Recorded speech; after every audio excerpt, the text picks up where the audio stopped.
Yo, this is Deontay the Bronx Bummer Wild, the WBC heavyweight champion of the world. And I'd like to give a big shout out to CJ Goodfella, Sports TV. Bomb Squad, baby. Don't forget to check out our sponsor, The Health Blaze, at thehealthblaze.com. 100% all natural products from lotions, soaps, foot soaks, bath bombs, and much, much more. Use the promo code Goodfella1Boxing. Tell them your boy CJ Goodfella sent you. Get 18% off. We out. All right, man, we back. Goodfella Sports TV. And I put the tweet on the screen if I remember. Ryan Garcia says that the fight with Abner is on like hot butter popcorn, man. So let's talk about it, man. And I believe it when I see it. When they announce the fight and they do the virtual press conference, whatever the situation may be, still don't know when the DAZN is actually going to come back. They saying July 4th for Golden Boy. And I think a lot of these boxing companies are waiting to see what Top Rank does as far as how they handle the protocol. And I got a video coming about the fights tonight, man, if I didn't already drop it. But I do appreciate you guys for being here. Continue to share the videos. And we actually have real boxing content to talk about. If I'm not going to keep reaching for content, a lot of these channels reach for content. That's why I didn't build my channel solely on boxing. Don't always put your rocks in one basket. You figure deal me. But I think it's the best fight available. I heard Golden Boy, they didn't want to put two prospects in the ring together with Hector.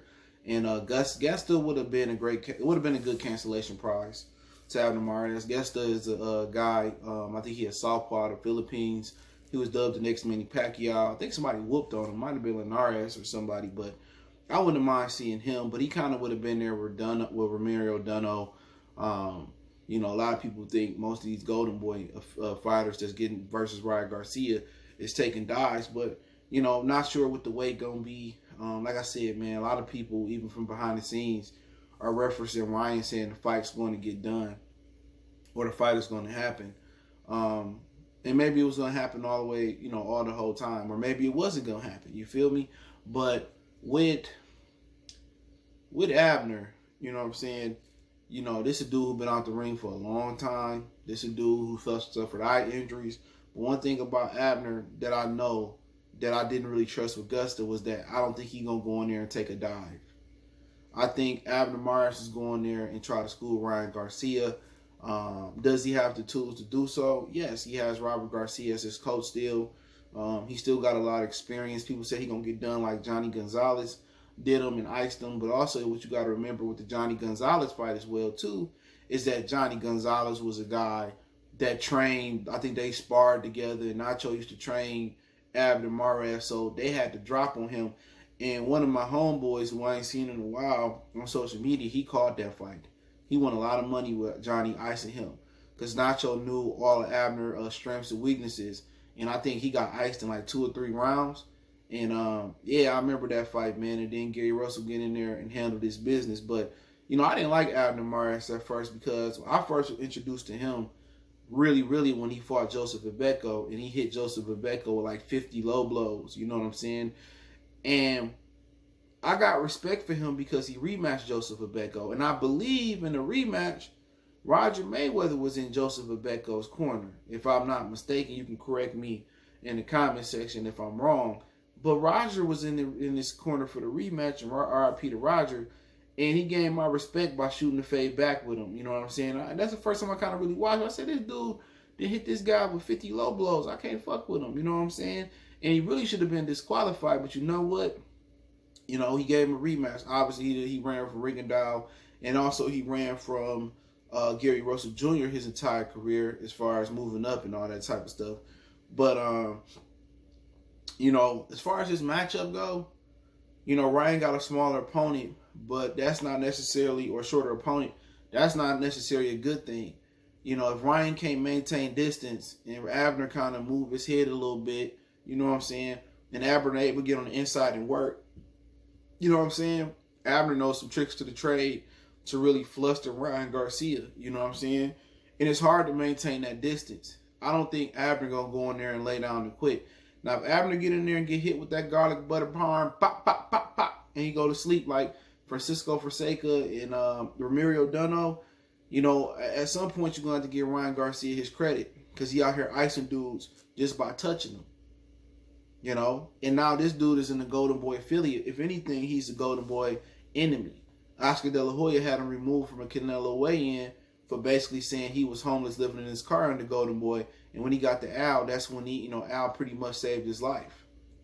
So Oscar had him removed. So this is not a fight Oscar really wants to do. He don't really want to do business with Abner Mares, but he must feel that the size difference, the power, the speed, and the youth of Ryan Garcia and the inactivity of Abner Mares is going to favor the younger Ryan Garcia. Now, if I was Ryan Garcia in this fight, I would just use my jab, jab, and check off the jab. Use my right hand and just keep Abner on the outside. You know what I'm saying? Maybe I'll take it to Abner since he's been out the ring so long. Ryan fought not too long ago, I believe, compared to Abner. I can't remember the last time Abner Mares fought. So maybe I'll tell Abner to go out and Ryan to take it to Abner. Abner's probably don't have the power, to knock out Ryan Garcia. You know what I'm saying? But what he do have is the ring savvy to bully Ryan Garcia. Ryan Garcia got earmuff syndrome. Earmuff syndrome is when somebody throw 2 or 3 shots at you. He put the earmuffs on and he escaped. Amir Khan got it. Errol Spence got it. It's a lot of fighters got earmuff syndrome. You know what I'm saying? Some of these dudes really can't consistently slip a shot, in return. They put the earmuffs on to get out of harm's way. And that could be detrimental. Arthur Abraham had earmuff syndrome. And when those guys put that high guard up and they go into that shield, you can be able to work. So Abner going to have to be able to work with Ryan in that shield. And what he going to have to do is set a high pace and a lot of body work. A jab, and just keep going to the body and trying to get inside Ryan Garcia arm length. I guarantee you, if Abner is able to slip some of those shots, them wild and fast shots early on, and he able to get on the inside, Ryan Garcia not going to hang. We seen that verse, and it was the Jason Velez fight that Ryan Garcia, had issues, maintaining distance, and he was retreating a lot with the earmuff syndrome on. But then again, Abner gonna have to have a great camp with sparring. And how many sparring partners available in the Robert Garcia camp? But Ryan isn't, and there's a lot of guys that go to Robert Garcia Boxing Academy, but Ryan isn't the finished product. But I think Ryan is too fast. I think he got too much youth, too much power, too much activity, too much inactivity from Abner Mares. But if Abner Mares is gonna win this fight, it's gonna get inside and work on Ryan Garcia, set a high pace. And if you set a high pace and take a guy, if they go 12, or I think it's more likely, hopefully it's 12. If you're able to take Ryan 12 at a high pace, he may end up be able to get fatigue Ryan. He might be able to get him out there if he's tired. You know what I'm saying? But he got to set a high pace. He got to throw a lot of punches. But then this is a dude who struggled with stiff Leo Santa Cruz. Santa Cruz still got more experience than Ryan. But Ryan got more explosive athletic ability, and I just think more talent. Not saying Ryan is a better or more accomplished fighter, and that don't take that much to be over over Leo Santa Cruz. But, I just think Ryan too much. All right, he too big. Depending on what weight they fight at, if they do fight, he too fast. He got every advantage besides experience and championship level experience, and just ring savvy that Abner got. Abner is really gonna have to be the old YMCA dude on the court who using his savvy moves to beat Ryan. But, we'll see. The size differential is crazy. Abner is like, a Prius. You know what I'm saying? He like one of those small little Beetle cars. And, compared to Ryan, it's like an F-150 or something like that, man. And he bringing power. He bringing smoke. He bringing speed. He got confidence. And I just don't think Abner got the power and he got the activity to break that confidence of Ryan Garcia.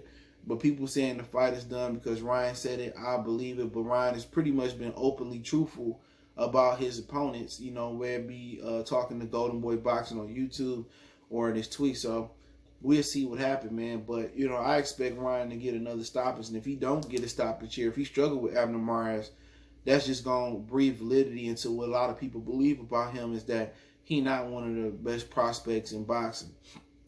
And you got to remember, you got to remove Shakira, Devin, and Tio. They no longer prospects. They went and got belts. And I do believe that Golden Boy is going to be looking to get Ryan Garcia a vacant belt when Devin move up, Tio move up after Loma move back down. You know what I'm saying? I think they're going to try to pick up one of those vacant belts, and I'm not going to respect it. You know what I'm saying? Because, like I said, boxing is like, they say it's like 70% mental and 30% physical. But boxing is pretty much 70% matchmaking.